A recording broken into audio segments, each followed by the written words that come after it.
இதை கவனமாக கேள். என் செல்லக் குழந்தையே, ஏன் வாழ்க்கை இவ்வளவு சிக்கலாக இருக்கிறது என்று பலமுறை என்னிடம் நீ கேள்வி கேட்டிருப்பாய் அல்லவா?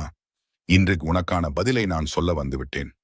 உன்னுடைய நேர்மை, உன்னுடைய உழைப்பு மற்றும் நீ யாருக்கும் தீங்கு நினைக்காத அந்த நல்ல குணம், இவை எதுவுமே எனக்கு தெரியாமல் இல்லை. இதோ உன் கஷ்டங்கள் எல்லாம் உன்னை பிரிந்து செல்லும் நேரம் வந்துவிட்டது. உன் வாழ்க்கையில் இன்று வரை நீ கண்ட தோல்விகள், உனக்கு கிடைத்த அவமானங்கள் எல்லாமே ஒரு பாடம்தான். அந்த பாடங்களை கற்றுக்கொண்டு நீயாகவே உன்னை மாற்றிக்கொண்ட இந்த தருணத்தில் உனக்கான ஒரு புதிய பாதை திறக்கப் போகிறது.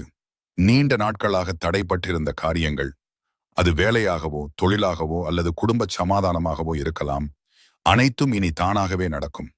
உன் மனதிற்குள் இருந்த அந்த பயமும் குழப்பமும் ஒரு நொடியில் மறைந்துவிடும். உன் நம்பிக்கையை மட்டும் தளர விடாதே. என் வேல் உனக்கு முன் நின்று வழிநடத்தும். இந்த முருகனின் வாக்கு